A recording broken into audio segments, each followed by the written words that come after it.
Pesach, particularly for the Seder. What I'd like to do tonight is three things with you. The first is going to be getting our table ready for the Seder, which means really basically going through a review of what's going to happen at the Seder from a food perspective. What do we need to do to make sure that we are ready, and how do we get ourselves ready? I think it's going to be fairly basic and straightforward. For those of you who have made Pesach many times, you will find it probably nothing new.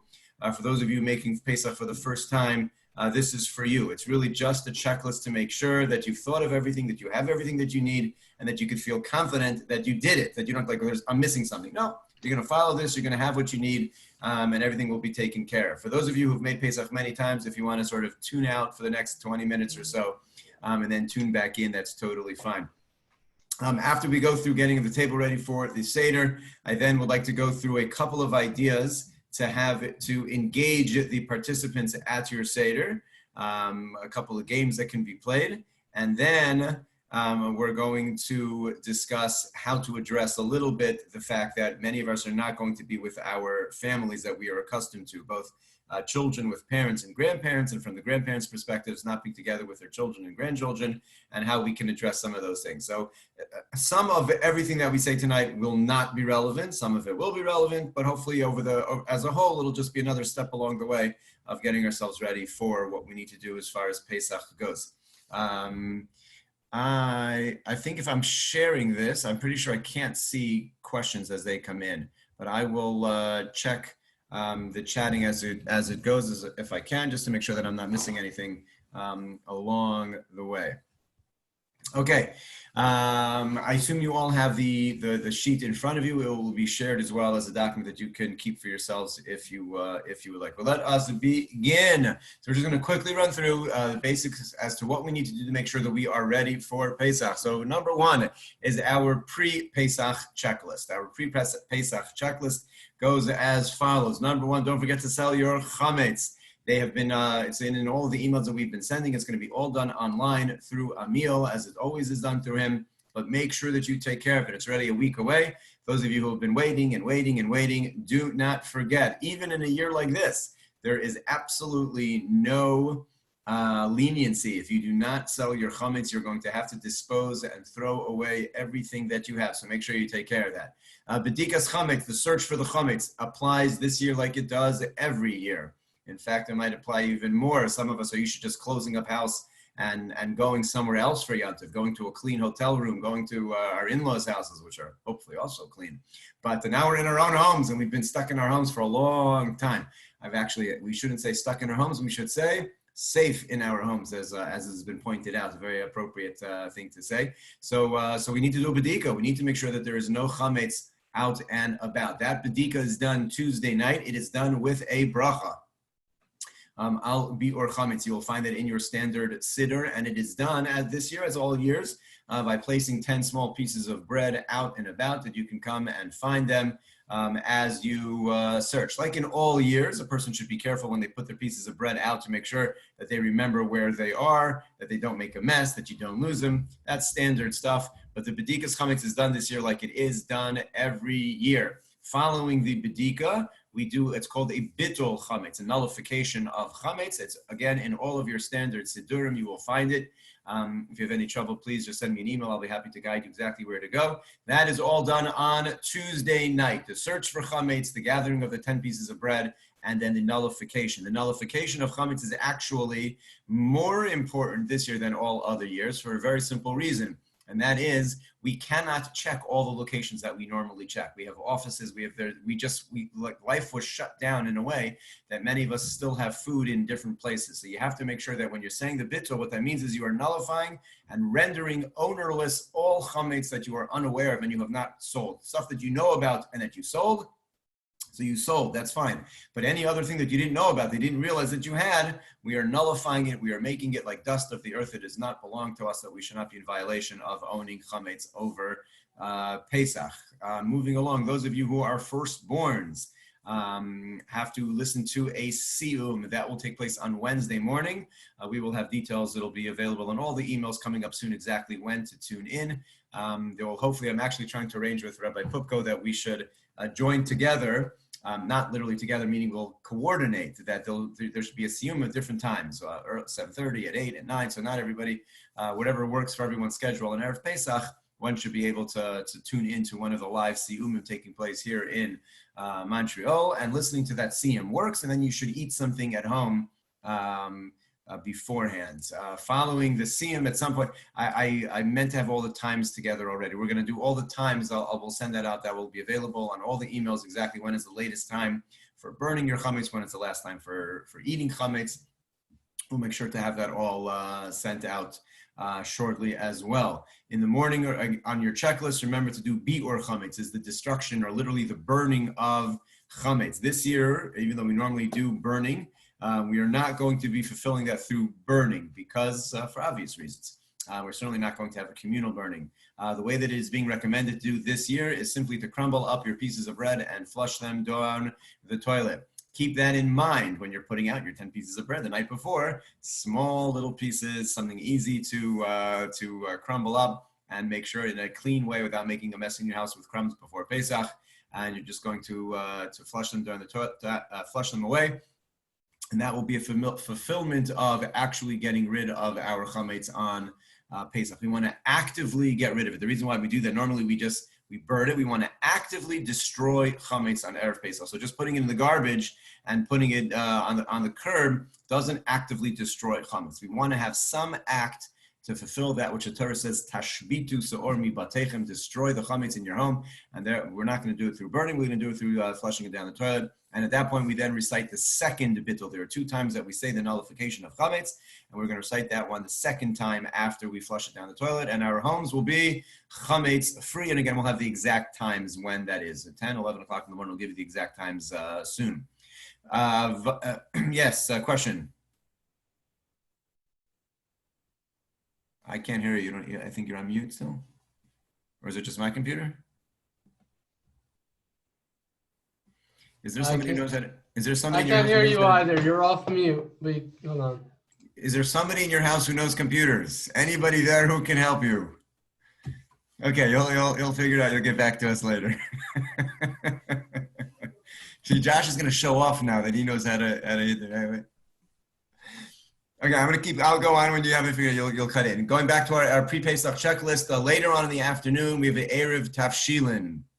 We are going into a 3-day Yontiv. Yes, if you didn't realize that, 3-day Yontiv coming up, which means Yontiv is Wednesday night, Thursday, and Friday is Yontiv, and then we go into Shabbos. So in order to be able to prepare for Shabbos, you have to use Friday to be able either to cook or to light your candles. All the things that we do on Friday for Shabbos requires an Erev Tafshilin. So just on your checklist of things that you need to do not forget that we have Erev Tafshilin coming up, which needs to be made on Wednesday afternoon. That's done by taking a piece of matzah, taking a cooked product, which we traditionally use a hard-boiled egg, which is cooked, and then there's a special bracha to be made as well, which you'll find in your standard siddur on the Erev Tafshilin on Wednesday afternoon. The way that an Erev Tafshilin works is that we are basically stating on Wednesday afternoon, which is still Erev Yontiv, that we're beginning the cooking process. We have a baked dish in the form of a matzah, we have a cooked dish in the form of an egg, and we're declaring we've already begun to prepare for Shabbos with this.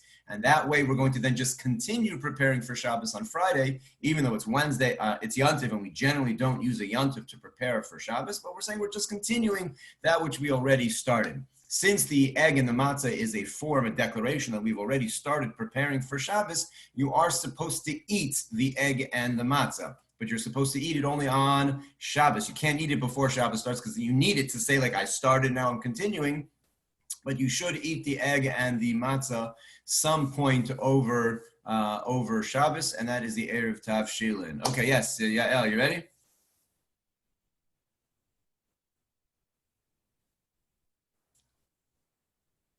Oh. Okay, we hear you. Can you burn your chametz on your barbecue in your backyard? Yes, technically speaking, you 100% can. You can burn your chametz if you want to do it in that way. The only issue with that is making sure that you actually successfully burn it. Meaning, if you burn it, but in a way that it's not actually inedible, so then you still have it, and you haven't really fulfilled. You just have a piece of toast in your backyard. But if you do burn it, you absolutely can use that method. And if that's a way to keep the kids busy on Erev Yontif without burning down the house, you can do that as well. That is a fine way to do it, but it's recommended. I just know out of New York and everywhere, they just like stay in your home, just flush it down the toilet. They don't want anybody going. They don't want your neighbor to see that you have a good barbecue going, and then they're going to want to come with their chametz. That's the recommendation. Just in order to keep everybody in their homes and not getting involved, just take it. But technically, yes, you could destroy it that way as well. Rabbi? Yes. I have a question. Yeah. So to use a coffee grinder for Yontif, so it's a little tricky this year because I was not able to get one in time for Pesach.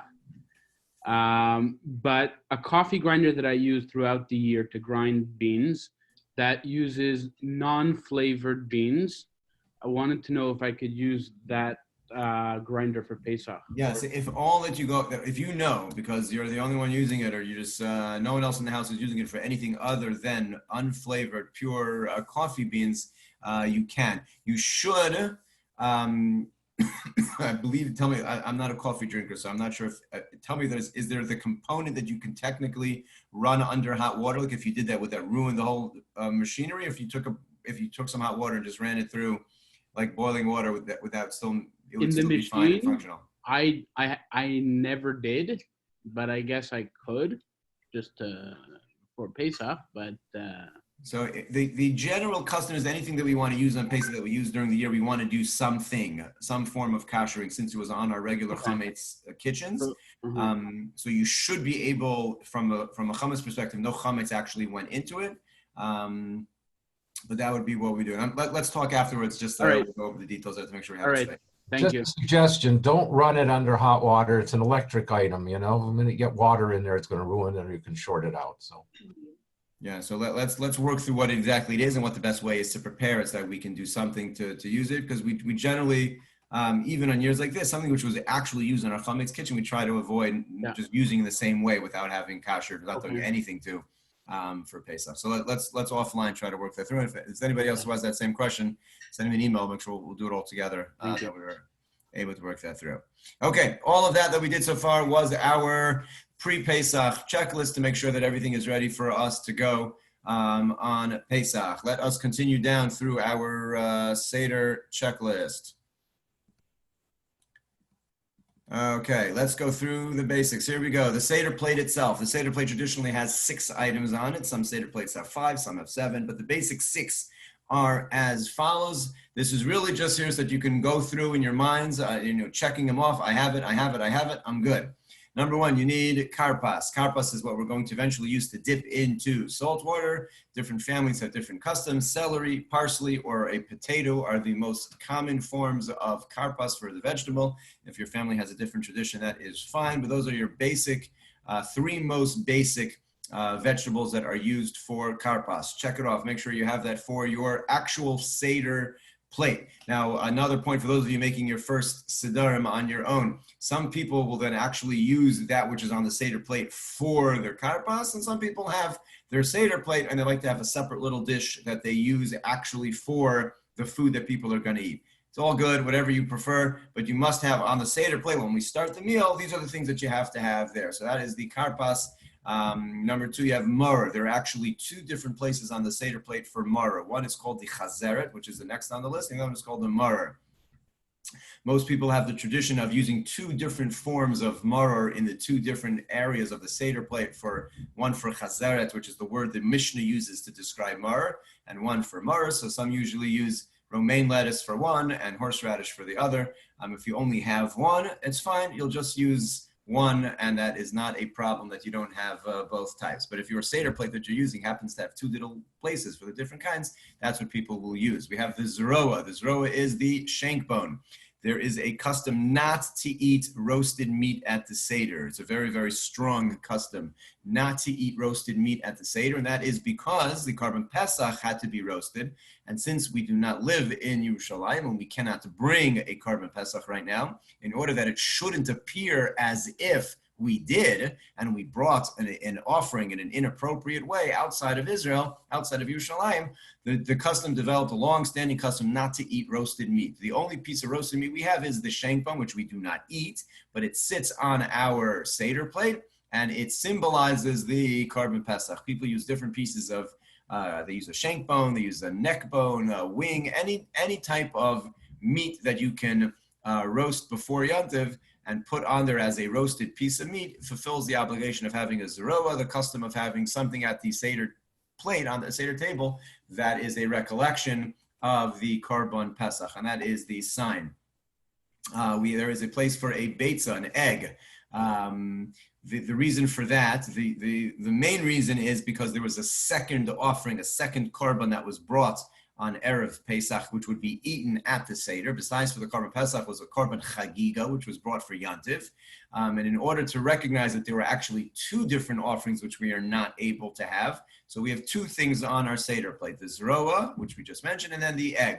The reason why an egg was chosen specifically for that, various reasons are offered for that. They are all just reasons. Some say because it symbolizes the circle of life. Some say because it is, when you boil an egg, it's like the Jewish people. The more you boil it, the harder it gets. The more suffering that we go through, the more I don't know, difficult we, I don't want to say we become difficult, the strength, the harder strengthened we become.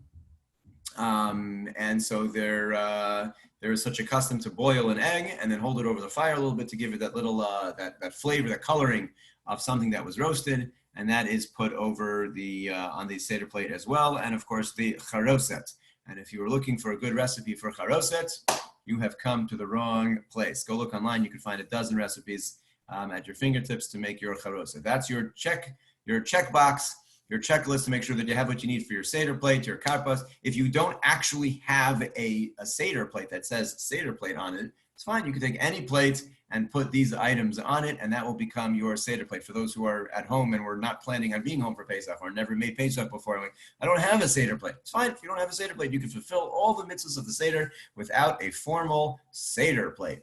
But this is what you would put on a plate, and you would say, this is a Seder plate. It's customary as you begin the Seder to say, this is our Seder plate, and this is what everything stands for, with either for yourself, with your spouse, if there are children, whoever is there, the karpas, the mar, and the reasons why we have all of those various things, and that is your Seder plate. Okay, moving forward, on the top of the next page on your sheet, I just put another list of things to make sure that you have as you get ready for your Seder. Salt water, you know, the joke going around all the rabbinic circles for all the people who normally go away for Yantiv, and they're now going to be home for the first time making Seders. They're, I don't know how to make salt water, help me, please. You're going to do fine. You're going to figure out how to make salt water. It's not very hard. But everyone's going to be okay. So this is your list. You need some salt water to dip. You need your afikomen bag. After you break the afikomen, the middle matzah, you're going to need to put it somewhere. So just put it on your checklist. Yep, we're all prepared. We're going to put the afikomen here when we hide it away. You need your pillow to lean. It's customary to lean to your left. It's nice to have a nice pillow to be able to do so. You need your kos shel elio to fill later on at the Seder, and making sure that you have your Haggadah. So here you have a little list. It's not so complicated. You can go through your list, make sure you have it all together. Like, good, you're confident you have exactly what you need in order to be able to make your Seder. Okay, I'm not seeing any hands or questions or chat, so I'm just gonna keep moving forward. And if anybody has any questions, there should be a place to like raise your hand or just, you know, say something. But I don't see you, so don't raise your hand physically. There's like a button to push, like raise your hand, that will. Okay, moving forward. Wine, big component of the Seder, of course, is wine. We have the obligation, men and women, to drink 4 cups of wine at the Seder. So as you're going through your preparation, so you'll need enough to provide each adult participant with a minimum of 4 glasses. Each glass needs to be at least 3 to 4 ounces. Each cup, 3 to 4 ounces. Your standard Kiddush cup, of course, is that, but they make some very, very big ones. They make some small. You want to have at least 3 to 4, minimally 3, but really closer to 4 ounces that the glass can hold that amount. There are various opinions. I mentioned 3 ounces to 5.3 is the largest that you get, but the 3 ounces is fine for your kos of Kiddush. Now, it is important to note, so I'll just take this opportunity, you actually have to drink 4 cups, meaning taking a sip doesn't count as drinking 4 cups of wine. You need to actually drink. How much do you actually have to drink? So the halacha delineates 3 different levels. The ideal is to drink the entire cup. Whatever size cup you have, as a hiddur, as a beautiful way of fulfilling the arba koso, to drink the entire cup. Now, if you want to fulfill that, so you might want to think a little bit in advance and not have a 8-ounce cup in front of you. If you intend to fulfill that by drinking the entire cup, you're not going to make it throughout the whole Seder. So you want to get yourself a 4-ounce cup or 5 ounces, and then you can drink that. If you can't drink an entire cup, it's just too much.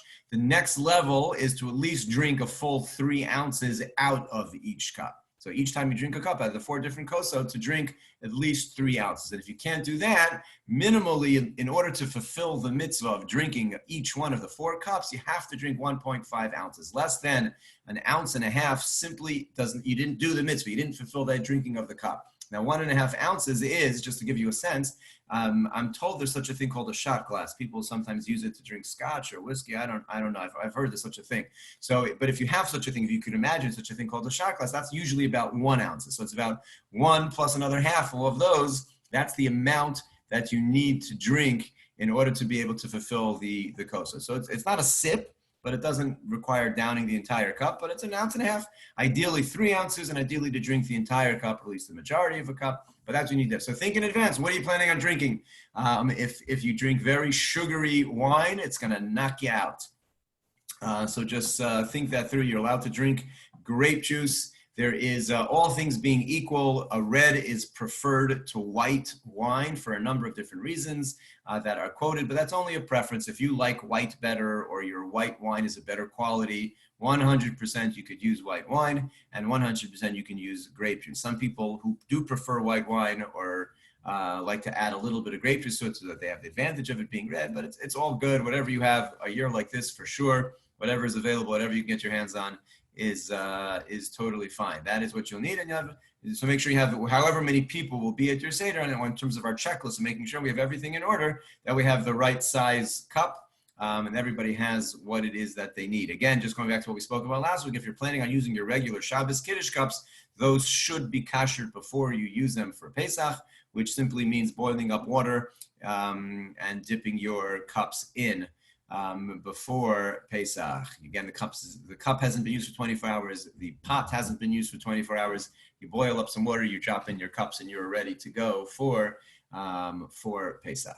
Okay, that is a little bit just basics about the wine. Remember, of course, that we have 2 nights of Seder plus Kiddush on the first day, Kiddush on the second day, plus Shabbos coming afterwards. So when you just think in advance, like, how much wine do I need? So you have 3 consecutive days. So make sure that you have what it is that you need. Okay, matzah.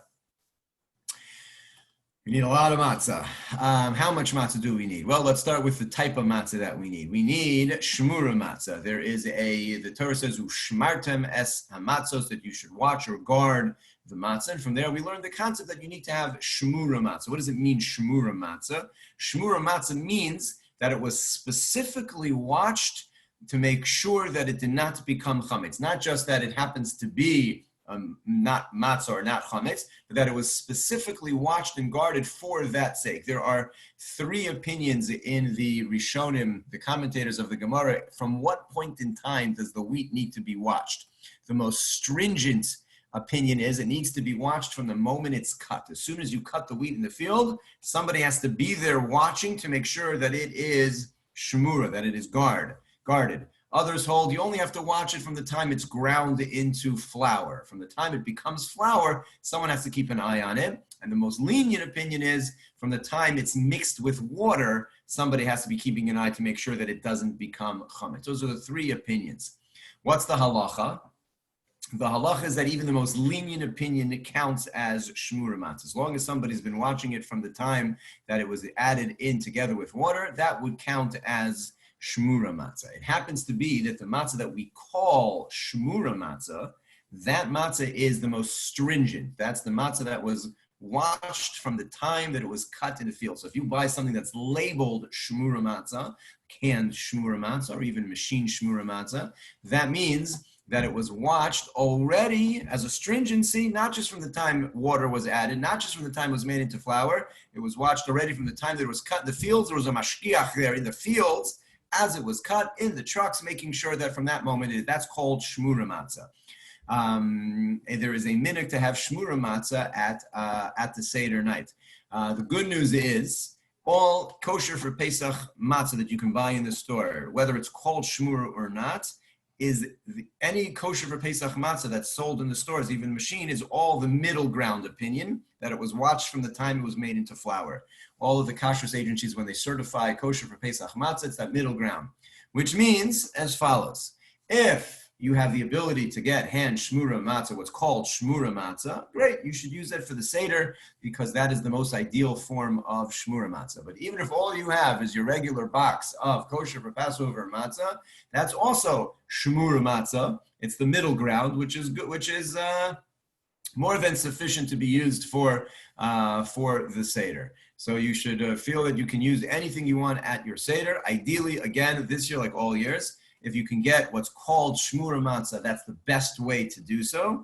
This year, if it's more difficult, if you're not able to get, you can use any matzah. But in most years, we do try as best we can to fulfill this in the most beautiful way possible, which is what's called shmura matzah. But you should know, as far as the halach is concerned, all matzah is actually shmura matzah and can be used at your Seder. I hope I didn't burst any bubbles with that little piece of information, but it happens to be the truth. So you should feel confident if you can, whatever you want to use. But if you get shmura matzah, of course, that is the ideal.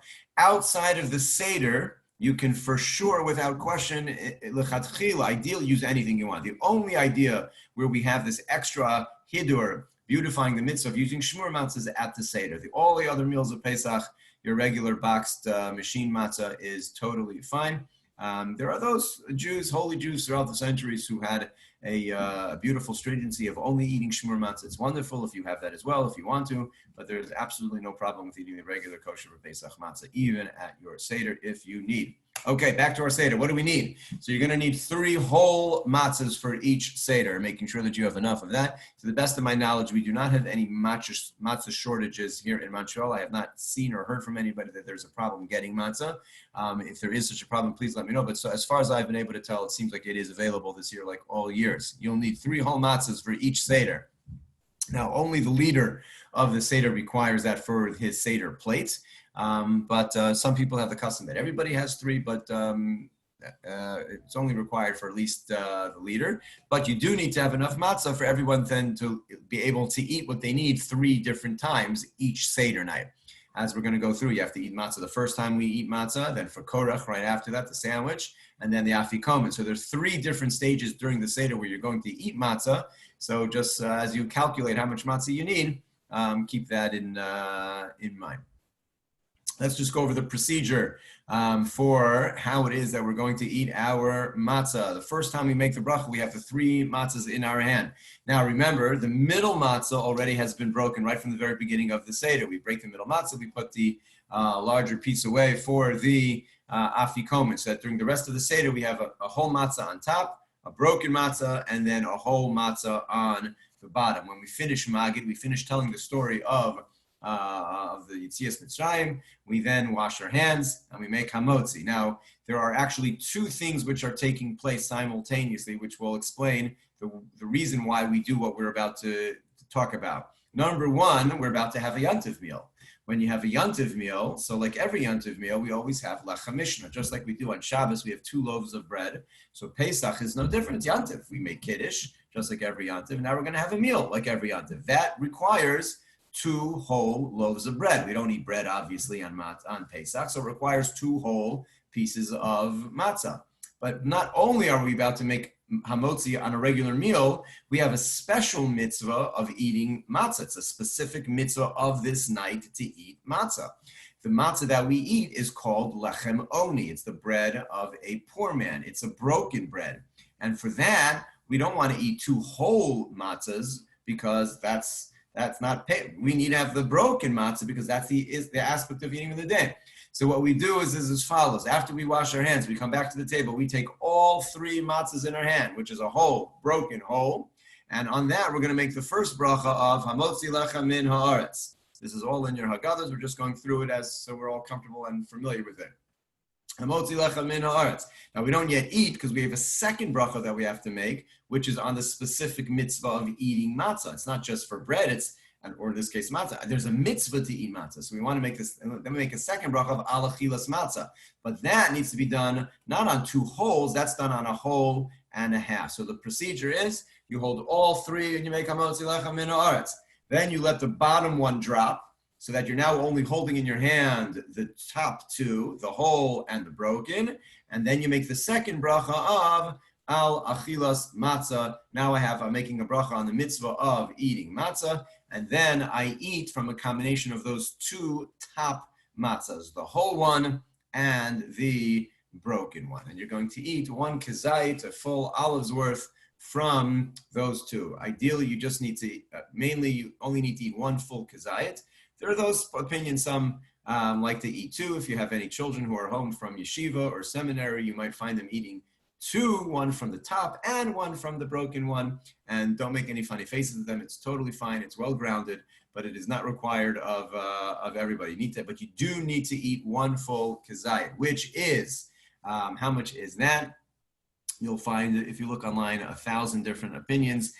Generally, it is 1/4 of a hand matzah. So if you take your standard hand matzah and break it into 1/4, or 1/3 of a machine. I have seen in a authorized sefer the idea to take your palm of your hand. This is there are some Torah commandments to eat matzah and some rabbinic. For the Torah commandment, which is the first time we eat matzah, take the outline of your hand and just basically break off a pizza matzah not with your fingers together, your fingers apart, and that is, from your wrist. Basically, that is if you fill that, that's your basic measurement to eat for your kazayit of matzah. For your second and third time that we eat matzah, you can keep your fingers together, just a little basic rectangular outline, and that is what you're eating for your matzah.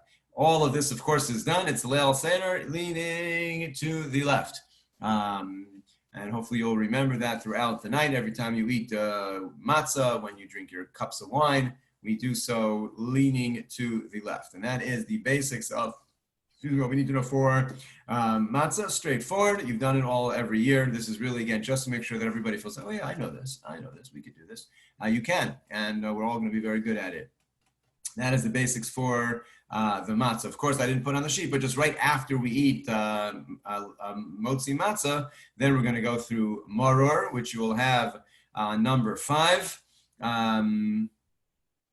There are 2 general customs for maror. Some of your families might have others, but the general customs are either romaine lettuce or freshly ground horseradish.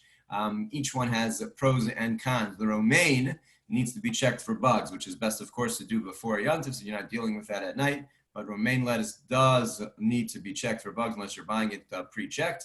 And the advantage of romaine is that it's easier to eat a kazayit of it because it's so big.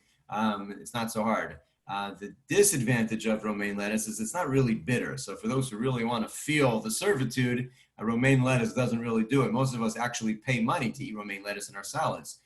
So it's like hard to really feel the bitterness of something that we would do on our own under normal circumstances, but it does count as maror, and that is one of the main customs. The other one is horseradish, which of course is generally, especially if you're grinding it up right before Yantiv, is generally very, very bitter and fulfills the bitterness of maror. It is hard to eat a full kazayas of that because it's just hard to do. Some youngsters in my family who will remain nameless like to have a little contest as to how much they can actually eat. But the elder folks at the table are really not so interested in doing that. But it does have the advantage of being a little bit more sharp.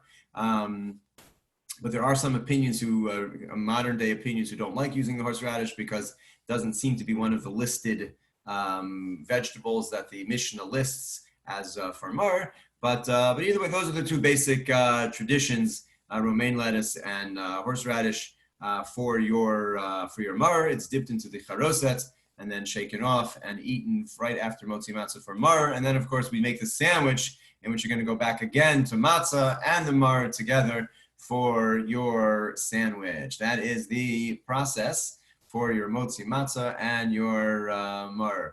Those are your basic food items. Of course, you have the 4 cups, which we've already mentioned. You're going to eat the matzah again after your meal for the afikomen. And that is but it's, that's the basics of what it is that you need. The karpas, we discussed already just on the Seder Plate checklist. I'll just take a moment to go back. We're going a little bit out of order, but besides for the Seder Plate, I think I actually did mention this, but just to go over, just make sure that you have enough karpas, besides for your Seder Plate, or on the table for those, when we'll do that in the very beginning of the Seder, that you have what it is that you need. And that's the basic checklist. It's not so complicated. I know for those of you making Pesach for the first time, it always seems overwhelming. But I hope that you'll have a basic checklist. You could go through it to make sure that you have what you need and see that it is not so bad at all. Moving forward, I do want to highlight what we skipped over, which is Magid. Magid, of course, is where we actually tell the story. There are 2 Torah commandments on the night of the Seder. One is eating matzah, and the second one is telling the story. Sipur Yetziat Mitzrayim, telling the story of our exodus from Mitzrayim. Everything else that we do is rabbinic. The 4 cups of wine, the eating of the maror, all of those things, the karpas, all of those things are rabbinic in nature. Eating matzah and telling the story, those are the 2 Torah commandments to be able to do. And so one has to really want to be able to make sure to do so in the best way that we can. The sages describe, the Zohar describes reading the Haggadah with both a combination of joy together with awe and reverence. Ahava together with yira, almost singing the words as we tell the story. The Zohar describes that when Hashem hears us telling the story on the night of the Seder together at our tables, how he gathers all the angels in the heavens to listen and says, come, look at how my children are telling the story of Yetzias Mitzrayim, usmeichin b'geulasi, and they're rejoicing in the redemption that I gave to them, I provided for them. And so he describes that in much greater length, but what takes place, the strength of this day to be able to say the Haggadah, to recognize what it is that we're doing, the 2 basic goals that we have as we go through the Haggadah. Number 1, and I mention this because you should mention this at your own Seder tables, but it's also everything that we're doing is to strengthen our emunah, to strengthen our faith, our belief, as we read through the 10 plagues, as we read through what took place, like we started, Matchilin Bignut, we start with the degradation, how our forefathers were idolaters, and they became slaves, and then how Hashem took us out. Sayim B'Shvach, we conclude with praise and song as we sing Dayenu and Hallel together. And those are the 2 goals, to strengthen our emunah and to give thanks, particularly with song, each person according to his understanding. Now, that phrase of each person according to his understanding is what makes the Seder very, very complicated, because in order to actually fulfill the Seder in the best possible way, every person at the table needs to be telling the story according to their understanding. You can't just tell it over if you happen to have a 6 or 7-year-old at the table. That's great that you told it over to the 6 or 7-year-old, but everybody needs to go through the story on their particular level, which is sometimes very complicated. And sometimes this year will be, for some people might be even that aspect will be easier in terms of you're just with your immediate, whoever's in the house with you. The Seder itself will be much more complicated because of that. But that idea needs to be done. And how do we do that? We do that with the power of a story. The sages were well aware, as we tell over this, a story is powerful. Telling the story. It shouldn't just be reading the Haggadah. When we tell stories, stories are very powerful. So whoever is going to be at your Seder table, whether it's just a spouse or whether or not you're sitting by yourself or whether or not you have a family member with you, this is a story to be told. We do so with questions and with answers. And this is the week that we have in advance, the week to prepare. We get out of the Pesach Seder what we put into the Pesach Seder. That is how things go with everything in spirituality. What you do to prepare is what you're going to get out. So with the fact that you're all on this call right now is in itself something to get into the mode, to be preparing, to be thinking about it. But to be actually thinking about the Seder is what we need to do. And I mentioned that for whatever situation you're going to be in, whether or not it's going to be a person by themselves. And I'm almost like saying that as if it's like nothing. Like, I can't believe that we're in a place where there are going to be people, and many, many people who are going to be by themselves. We're going to talk about this a little bit more in the Shabbos Gadol Drasha. But that's reality. It's what we need to do in order to protect ourselves. So if that's the situation, you're going to be together with a spouse, you're going to be together with your immediate family. Use this week to prepare. That might mean preparing questions to discuss with whoever's going to be sitting at the Seder table with you. And those questions could be all sorts of types of questions. Like, why was Dam the first of the plagues? Why was there a plague? Why are there 10 plagues? Why not 5? Why didn't God just take us out on its own? I'm just throwing off the top of simple questions to engage dialogue about the discussion. You know, one of the parts of the Haggadah that sometimes people like try to run through, this one said there were 10 plagues, this one said there were 100, 200, 250. Who cares? Why is it relevant? All of those aspects are questions that someone should just ask, why? Why are we doing it like this? The whole Seder was set up with questions and answers in order to engage the children, the dipping, all of the washing of our hands, everything is leaning. We do things, everything is done differently in order to engage the people at the table. Be prepared with questions. Be prepared. You have a week. We all have internet connection. There are a million articles out there. Find a couple. You don't have to read through it now. Just pick them, print them out, and say, listen, it's just going to be me and myself. It's just going to be me and my spouse. Whoever, we have the whole night. It's not going to be the way it was supposed to be. But let's go through this together. Let's read this together. Let's learn this together so that you're prepared to make it into a meaningful, some questions should be just to learn. Some questions should be to engage dialogue. The more we're prepared, the more meaningful it is. And that is a fact, as I said, in everything. And this is a special night to be able to tell the story. It is a special night where we've all been thrust into an environment. I could say probably almost everyone across the world, across the Jewish world, will be making a Seder different than what they planned. It's unfathomable that you could say that literally 99% of Jews will be doing something different than what they thought. It's amazing. So whatever it is, whatever the situation has given us, let's make it into something valuable and meaningful, and prepare. Use the next week, whatever. Some people like intellectual Dvar Torah, some people want more fluff, whatever, it doesn't matter. Print it out, get ready, to share, describe, and talk it over with whoever's gathered around your Seder table. You know, it's our goal to feel as if we left Mitzrayim this year more than any. You know, in Pesach Mitzrayim, the Jews were not allowed to leave their homes. The very first Pesach the Jews ever celebrated, they were told, don't leave your house. The plague of the death of the firstborn is taking place out there. The only place that's safe is for you to be inside. And we are reliving that, in which the only place that it's safe is for us to stay inside with our families. We cannot go out, and we have to feel as if we left Mitzrayim, and all of these things that we do are there to help us accomplish that.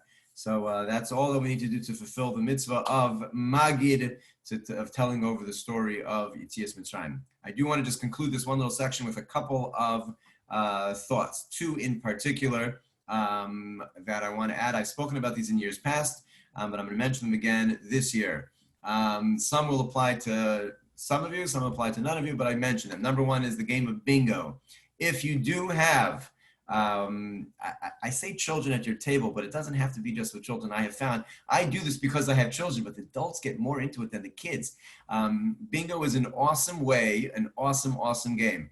You go online and type in bingo card, like free bingo cards. There are a bunch of different websites that will make free bingo cards for you that you could just print out. And then you plug in what you want the actual boxes to say.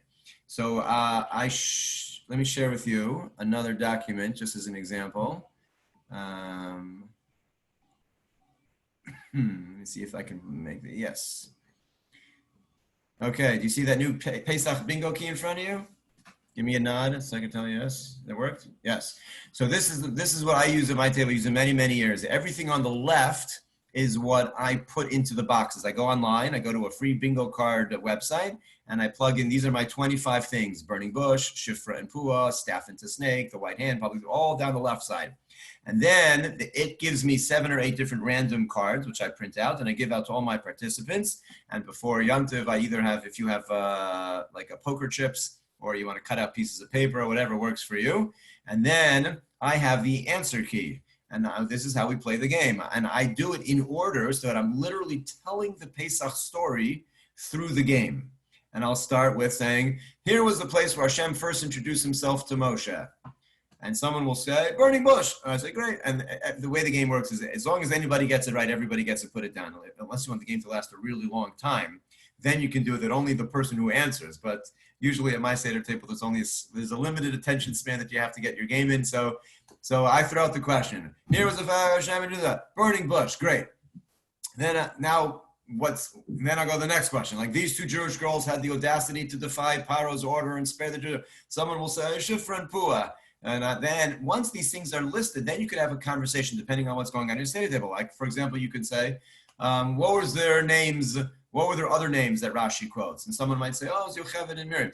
Or you could say, why was it important that Hashem introduced himself at a burning bush? In other words, all that this game is doing is it's introducing to your table all of these different concepts, because now I mentioned burning bush. So if you want to add in a follow-up question and say, why do you think it's significant that Hashem would appear for the first time in a bush that burns, but it didn't get destroyed? What's the meaning of that? Good, have a 2-minute conversation, go back to the game.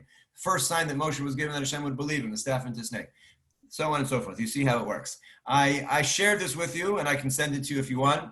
What I would recommend is, you know who's going to be at your table. Come up with your own ones. You don't have to use the ones that I have. You're welcome to, of course. You can make up your own. And what I would really recommend, particularly this year, where there are, if you're doing this with children who are not going to be with grandparents, this is an awesome way to introduce the grandparents into your Seder table. Some of the answers should be the grandparents' names, their places where they were born, things that they did in their life history. So you'll ask a question, this was the first place that your grandparents lived. And so the answer will be whatever, Brooklyn, Flatbush, Israel. It's just a way to introduce that some of the answers will be trivia about the kids' grandparents. It's so instead of just having blood, frogs, finger of Hashem, and fire and water as the answers on your bingo key, you could put in pieces of information about, Booby's the answer, Grandpa's the answer, Zaidi, and you ask certain questions, and it's just a nice way to introduce them into your Seder as well. And if that wasn't clear, I'm happy to explain that more to anybody who has any questions afterwards, but I do want to move on. I am going to go back to the previous document that I shared. I know, Naftali, afterwards you'll tell me how good I got at this. I know, it's amazing. You can't believe it. Okay, Jeopardy is also a game that you can play, not in the format of Jeopardy where you have to give the answer, but we create a board of different categories, 1 to 500. If you need an advanced game, I don't want to spend the time now. If you need an advanced game for your table, send me an email. I'm happy to go through it. It happens to be a great game, but it is more of the advanced format. Lastly, I see that when I save this, no, it's there. Okay. The very last little paragraph on the sheet here, Bubby and Zaidi, it's titled that. Bubby and Zaidi, I mentioned a number of times, many of us are not going to have either our grandchildren or our grandparents or even our children, our own parents. We're not going to be with the members of our family that we normally are with. And that has created certainly a very difficult dynamic for all of us, not being with those who we would like to be able to be with. So there have been many suggestions as to how to navigate this situation in the best possible way. I have seen many. I just want to share the three that spoke to me the most. I don't know if they will or will not speak to you. Some will, some won't, but let me throw them all out. And if they do, again, I'm happy to speak more about them. And if they don't, maybe it'll simply spawn other ideas amongst yourselves, and please share them with me so we can get them out to everybody. Idea number one that I've seen from many, many different people is to have a model Seder on Wednesday afternoon, Erev Yontif. Out of all Erev Yontifs, this is going to be, for most of us, the least stressful of all Erev Pesachs. Some people might find that true, some people might not find that to be true, but for those of us who are making Pesach and normally have to deal with many, many other things, and this year we can't because we can't leave our houses, so there's the potential at least to get ready a little bit earlier.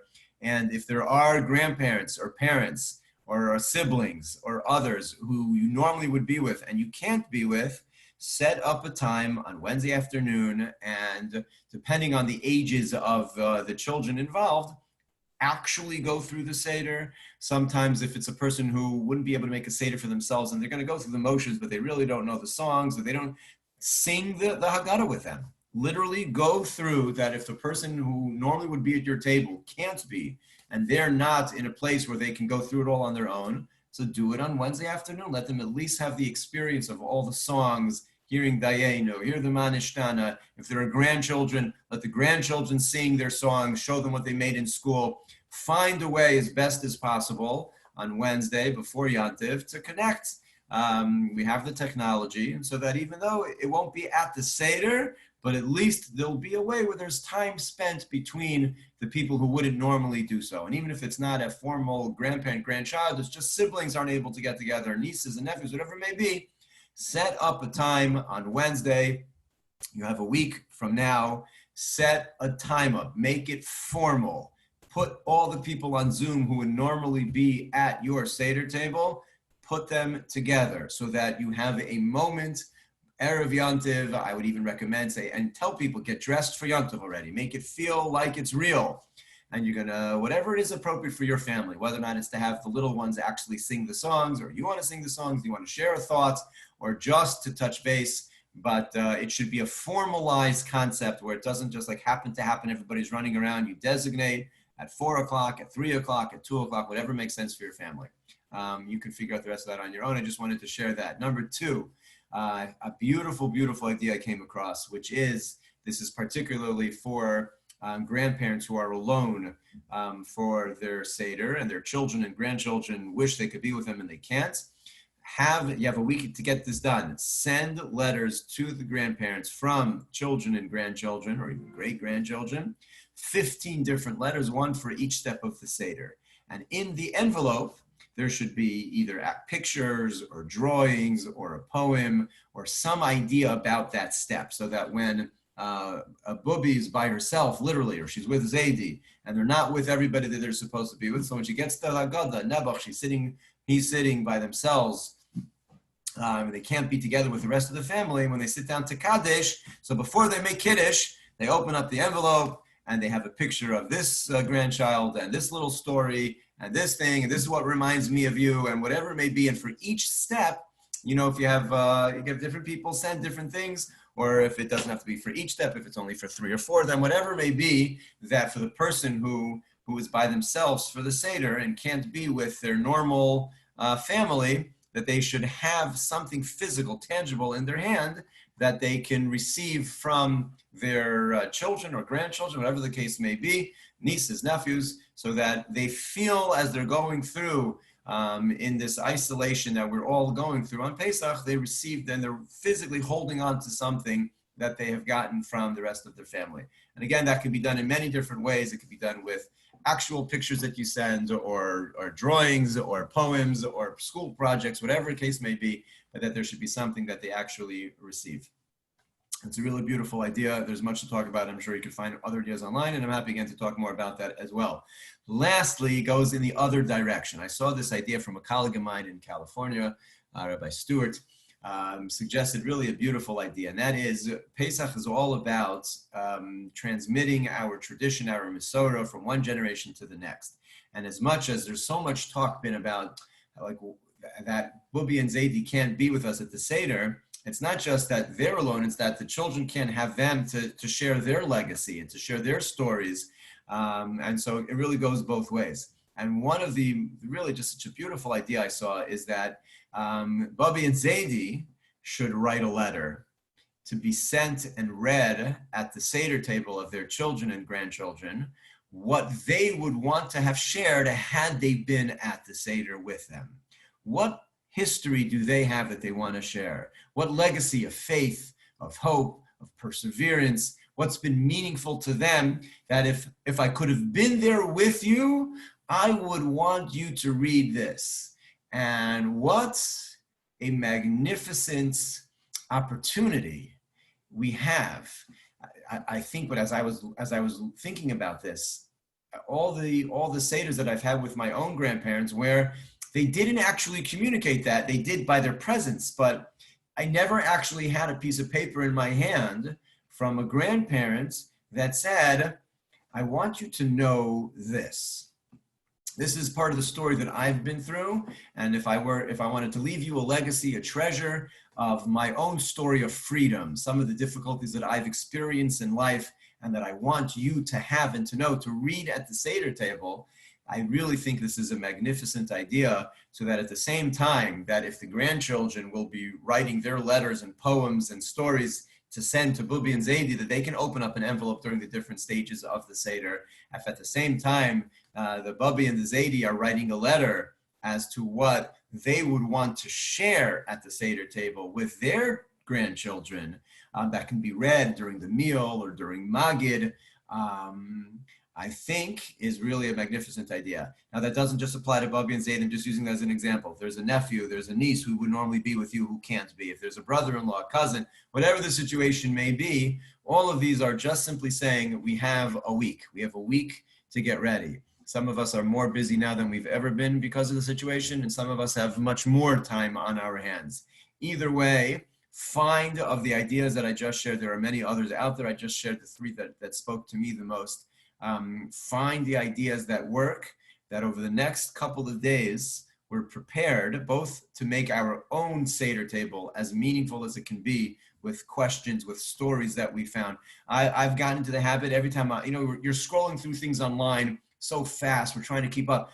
When you find something, note it, highlight it, save it, put it in a file, and then before Pesach, make sure you print them out so that you have the things that you want to share, the stories that you found meaningful, the Dvar Torah that you found meaningful.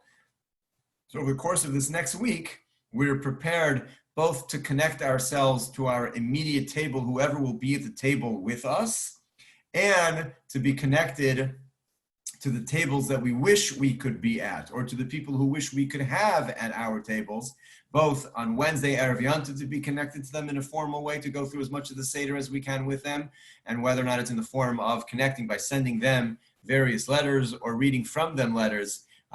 So wherever you, and again, I don't see most of your faces right now, whichever you fall into on that spectrum, that you make it a meaningful experience. And I think, again, none of us would have chosen that this should be the Seder that we're going to have. We would have chosen a different form of Seder with a different group of people. But like many things in life, we don't get to choose. The only choice that we have is how we're going to relate and react to the environment that we're in. And since we can't choose, we didn't choose to be in this, we could just choose what are we going to do with it. And given that reality, we can choose to make this into the most unique Pesach that we've ever had, which it will be, but we could choose to make it into the most meaningful, unique Seder that we've ever had. And the opportunity, I think, to connect to parents, grandparents, and others who are not there with us is really one of a kind. It really is. And if we take advantage of it, in as much as we didn't choose this, but we can make it something that we will always remember and can actually be left with a lasting legacy, if we do it right, of what we were able to accomplish with it. It's a 3-day Chag. It's going to be a long couple of days. It's still a week away. There's much to be done, but I hope tonight was just a sense of, okay, this is it. I could go through the checklist and make sure that I have everything that I need, and that I'm prepared. And whatever the experience may be, whether it's with our immediate family and our own children, whether it's by ourselves with a spouse, whether it's by ourselves, literally a person alone. The sages say we have to ask the manishtana, even if a person is by themselves, they ask it to themselves. They were prepared that is the type of Seder that at some point in history Jews are going to go through, where they're going to be sitting by themselves at the Seder. And that's what we need to do in order to stay safe. So whatever the situation may be, and whatever it has put us in, that we're going to find a way to make it as meaningful as possible. And as we've been all hoping and yearning for, that the world's upheaval should end with the return of the Jewish people to the land of Israel, which is, as we conclude every Seder, Lashana Haba Yerushalayim, and this year and more than any other year, really, really to feel that. I'll conclude. I'm sure I'll say this again in the Shabbos Haggadah Drasha probably. But every year when we say Lashana Haba Yerushalayim, if someone were to ask us, I heard this from Rabbi Penner in New York, if someone were to ask us who knew, how come you didn't move? Why are you still wherever you are? Why aren't you there? Here you're saying Lashon Haba B'Shalayim. So we would have 1,000 reasons. We would say, I can't leave my family. I can't leave my job. I was to school. We would say 1,000 things why we can't go. This year, when we sit around our Seder table, you can't tell me school, whatever they're doing in school, they could do whenever in the world they are. You can't tell me your family because you haven't seen them in 3 weeks. You can't tell me your job because who's going to work anyway? Okay, some of us still able to go to work. Some of us are busier than ever. But all the things that we normally say, so this year we should really say and feel Lashon Haba B'Yerushalayim. It should be that we're able to go. We should be where we belong in the land of Israel, all in the right time, in the right place, of course. And that our Seder should be done exactly as it needs to be, that we should be safe, we should be healthy. And I will leave with one last word. The Gemara says, sometimes you have to violate Shabbos. Shabbos achas kedei lekayim Shabbosos harbe, in order to fulfill many different Shabbosos. That if we don't violate this, a person, Rahman al-San, might not live to celebrate another Shabbos. So sometimes we violate this Shabbos so that a person can live to celebrate many other Shabbosos. This Seder, which is not the way that we want it to be in so many ways for so many of us. This is what we need to do this year for this Seder in order, in good health for all of us, that we're able to celebrate many other Sedarim together in future years. So I beg you all to stay inside, stay healthy, and stay safe. Again, send me questions. I'll stay on for a little bit now as well if anybody has any questions you want to ask right now. And otherwise, Sunday night, the Shabbos Agadol Drasha will be 8 o'clock Sunday night. And I'm sure we'll be in touch, and I wish you all a wonderful Yontiv. Rabbi, can I ask you a quick question? Yeah. Could you stop sharing your screen? Yes, let me do that. Is there like a PDF document that has the shears for the matzah and the? I know that you can use like your fist and your hand and anything. I know that there's a colorful one. I am sure the colorful one is very stringent. You'll be eating matzah for 4 days straight, based on that one. Okay. Some of us need it after being home for 2 weeks. Yeah, I haven't. I'm sure there's I haven't seen one. You look, you'll see if you can. Okay. Find No, one. okay. That's okay. Thank you. Rabbi, what are the 15 steps that are at the Seder that the grandparents should, So that the grandkids could send those are the formal steps: kadesh, orchatz, karpas, the making kiddush, washing the hands. If you Google, 15 steps of the Seder, you'll find many online Haggadahs that go through all of them. So Thank you very much. Those are the 15 steps of the Seder. So just plug in 15 steps of the Seder, you'll find them all. Thank you.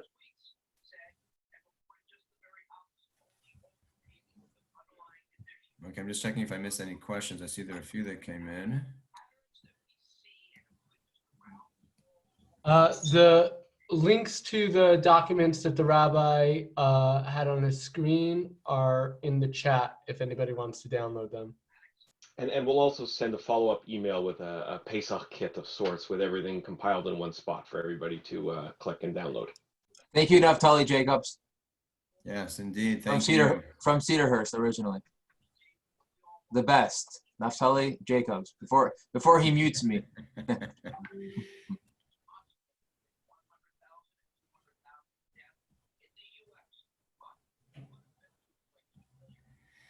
Okay. Good to see everybody, and I wish you all a wonderful Yontiv. Thank you very much. Rabbi.